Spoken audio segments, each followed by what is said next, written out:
This booster pack was a glorious mistake that was never meant to happen. Magic. I am a wizard! History. I'm an old wizard! The magic historian. My bones hurt. Greetings! Owners of fine luxury cardboard rectangles, my friends, we are here today for a grand error opening. This is a booster pack of Iconic Masters, but this is no regular booster pack of Iconic Masters. This pack comes from an error booster box where all of the packs have extra rares in place of some of the uncommons. Up to 3 rares from one of these packs, not even including the foils. So this is the final pack I have like this. I've opened 2 in the past, so if you want, I'll link those videos at the end. Now, let us get into this glory. I've been saving this pack for quite a while. So, the first card in the pack is Thought Scour. It's a 1 blue instant. Target player puts the top 2 cards of his or her library into his or her graveyard. Draw a card. The flavor text says, as you inject the viscous vitae into the brain stem, don't let the spastic moaning bother you. It will soon become music to your ears. That flavor text is pretty intense. And take a look at the artwork. This dude is literally had his head opened up and they're drilling into it. And you see all this just leaking out of his brain. Like, honestly, this looks like a spell that would do... This looks like a black loss of life spell. Let's be very, very real about this. And if you don't know how I do these videos, we're going to be going through each card individually. And this time, I'm going to put the images up on the screen alongside the card to see if that makes a better experience. So let me know in the comments below, because it's the first time that I'm trying things out this way. The next card we have in the pack is Sustainer of the Realm. This is 2 white and 2 for a 2/3 flying angel. Whenever it blocks, it gets +0/+2 until end of turn.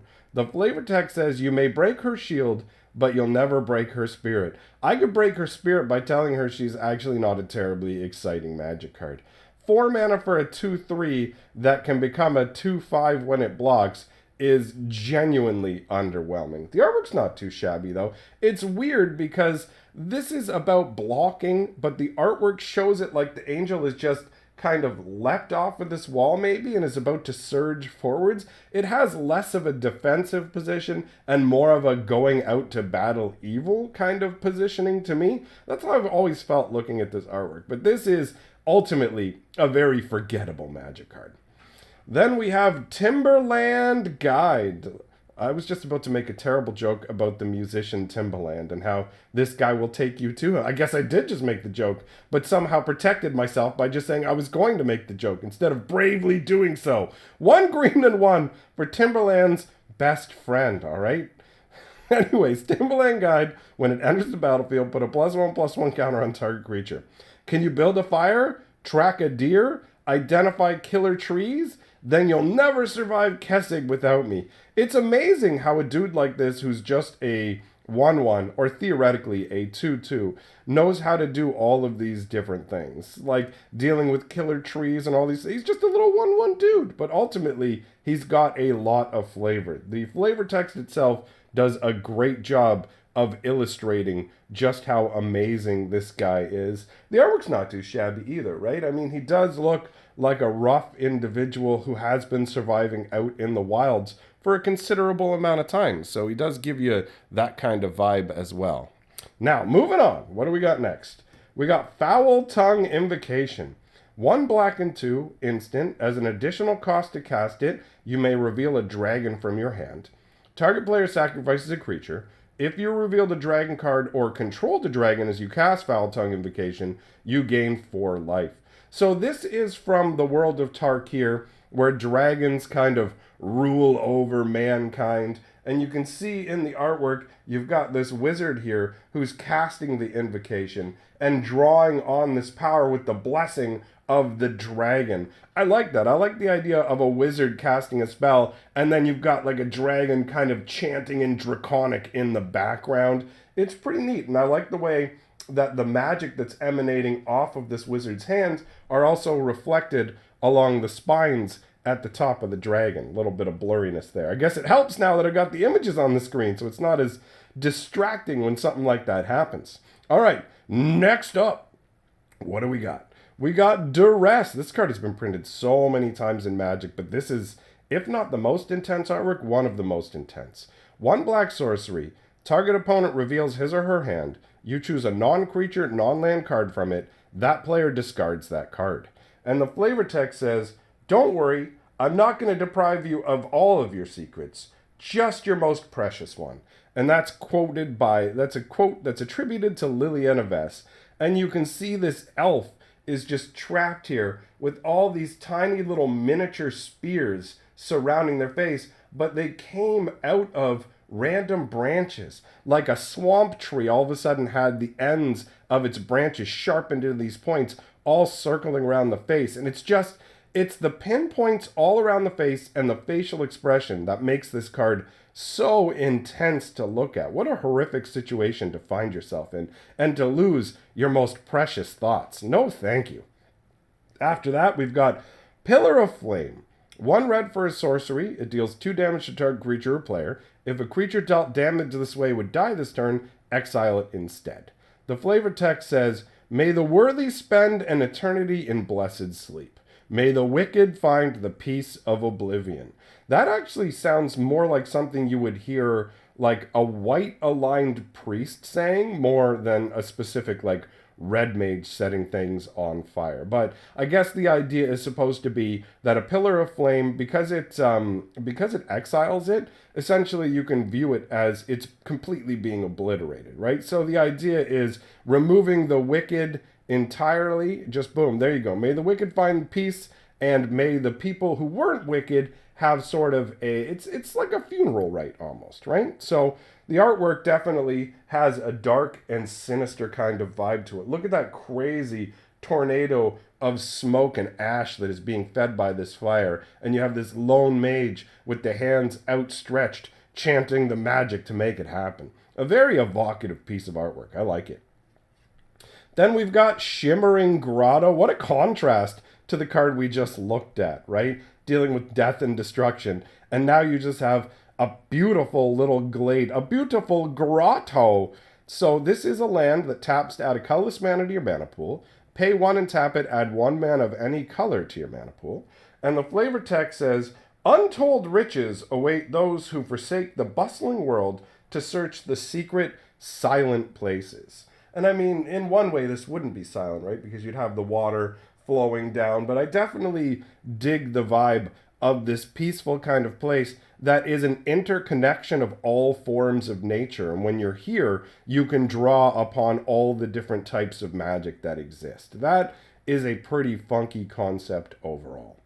Moving on, we've got Enoch Bound Kin. 1 white and 1 for a 2/1 Hound Soldier. It's a hound? Oh yeah, look at its face. I don't think I ever noticed that. One of the things that happens when you open up booster packs, I don't know about you guys, but I feel like what happens is a lot of the commons and uncommons get ignored because they're not very exciting cards that are going to make it into people's commander decks. They're not going to be played in anything other than draft. So they kind of get like left by the wayside. You look at it real quick, toss it aside and go, meh, right? And that's what I've done with this card in the past, because this is the first time I've realized that he's actually a hound man. 1 white and 1 for a 2/1 Hound Soldier with Outlast. So pay 1 white and 1, tap him, put a +1/+1 counter on him. You can do it as a sorcery. And it says each creature you control with a +1/+1 counter on it has first strike. Flavor text says hold the line for family and the fallen. So I mean, pretty straightforward. You've got a soldier here that is like he's a mongrel man. He's got a crazy blade here that's clearly been whetted in battle, and there's a bunch of all these soldiers behind him. And I guess the idea is these are supposed to represent other guys who have +1/+1 counters on them and are gaining first strike as well. So this is the one who emboldens and leads his kin into battle. So this is another one from the world of Tarkir. Moving on, we've got Star Compass. Okay, now this is an older card. This was originally printed in the old school border. It's a 2 colorless artifact, or a 2 generic artifact. It enters the battlefield tapped. Tap it to add to your mana pool 1 mana of any color that a basic land you control could produce. It doesn't point north, it points home.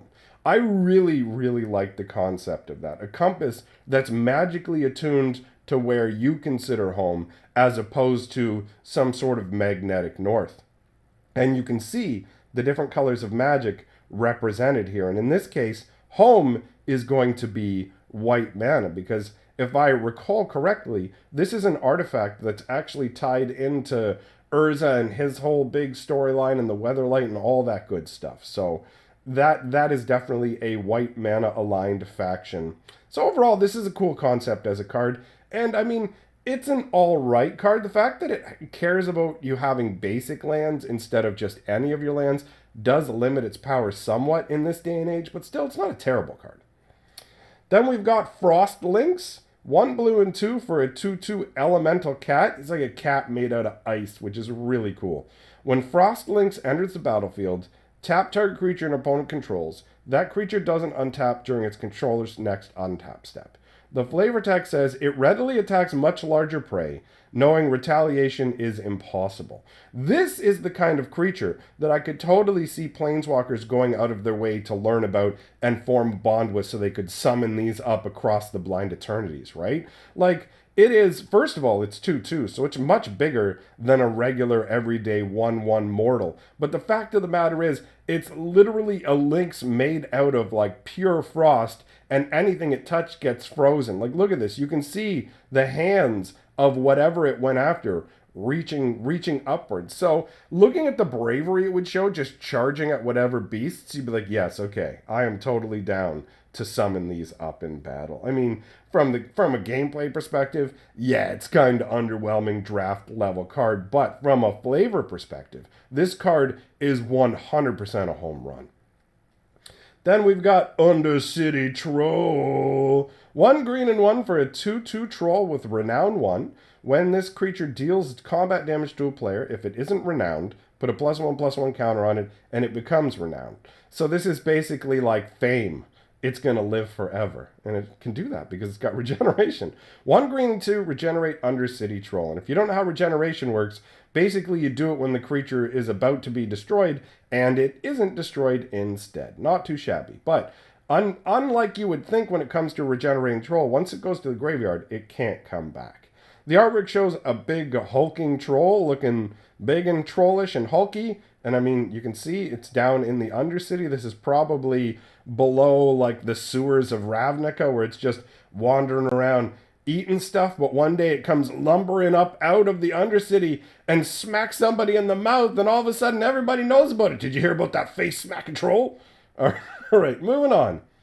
Moving on, we've got Surreal Memoir. 1 red and 3 for a sorcery that says return an instant card at random from your graveyard to your hand, and it's got Rebound. Now, this is Eldrazi centered style artwork. You can see the Eldrazi influences of this beast. You can see the floating eye above the claw. It's pretty crazy. It's a weird card too. Just getting an instant card but random it's if you have one card to choose from, then yeah, it's great, but it's got a really weird kind of nature to it. The fact that it rebounds and gives you 2 is what makes it work for this mana cost. But ultimately, it's not a super exciting card. So, the next thing we're looking at here, like I said, if you didn't notice, there's only 2 uncommons in this pack. We've got a bonus rare. This is indeed a bonus pack, an error pack. So, we got Kakusho the Evening Star, which is a great card to be pulling.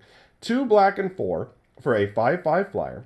When Kakusho the Evening Star dies, each opponent loses 5 life. You gain life equal to the life lost this way. Back in the day when this card came out, it really took advantage of the legendary rule, because the legendary rule was basically like, yo, when there's 2 copies of a legend out, they both go to the graveyard style setup, right? So you could put out multiples of these and they would just get popped into the graveyard. And even with the newer legendary rule, where when you have 2 copies of the same legend out, you pick which one to keep.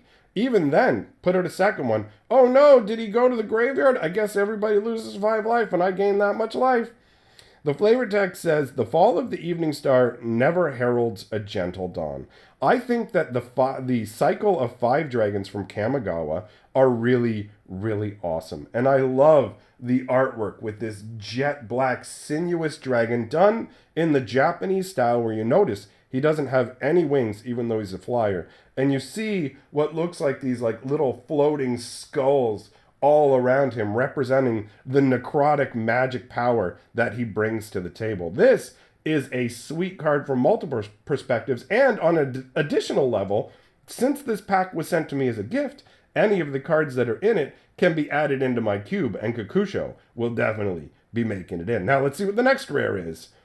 Boom! Sarah Ascended, dude! Alright, that is a nice super pack. So, 1 white for a 1/1 human monk with lifelink. As long as you have 30 or more life, Sarah Ascended gets +5/+5 and has flying. So obviously, this card screams play me in Commander. I'm stupid dumb in Commander, right? Because you start out right away. First turn, check it out, he's a 5/5 flyer with lifelink. The flavor text says, faith in Sarah is its own reward. And you can see this human monk in his ascendant status. He has lifted up off the air, his robes are flowing around him, and you have this heavenly light blasting out from behind him at the same time. It really does give him a genuinely impressive feel, like he has been chosen by a goddess and exalted above others. And again, I have to say, I'm super stoked about the contents of this pack so far. That's awesome. Then we've got a foil Mark of Mutiny, which is definitely, a come down after looking at the big 2 beefy rares. 1 red and 2 for a sorcery. Gain control of target creature until end of turn. Put a +1/+1 counter on it and untap it. That creature gains haste until end of turn. The flavor text says, the flame of anger is hard to douse once lit. And you can see this is a manticore that has been basically blasted with controlling magic. It's emanating from its mind, but it's also been powered up. So you can see its tail stinger is this glowing, insane red. That's how I view like the +1/+1 counter.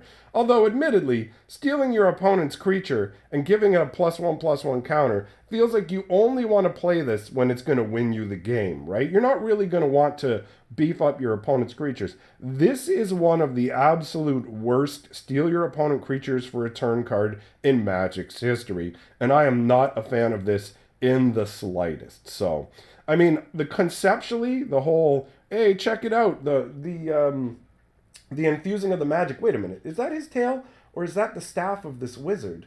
I felt like it was the manticore's tail, but never mind, his tail's over here. I am incorrect. There is a wizard here. This is the tip of his staff blazing with power, and the power is blasting through this manticore's mind as he takes control of it. So I don't actually see anything that adds the +1/+1 counter. That was my misinterpretation. All right, and then we've got a Jinn Monk token, which is a funky concept. These contemplative djinns from, who was it? This is again going to be Tarkir, right? Yep, that's where this is from. So overall funky, he's floating, but with the cross-legged meditative style mentality. So that wraps up the booster pack of Crazy Airness. That was the last one that I had, so I'll put a link to the other 2 up on the screen. If you enjoy what I'm doing here on my channel, consider supporting me on Patreon. Big thanks to all my patrons, and I'll see you, my friends, in the next video.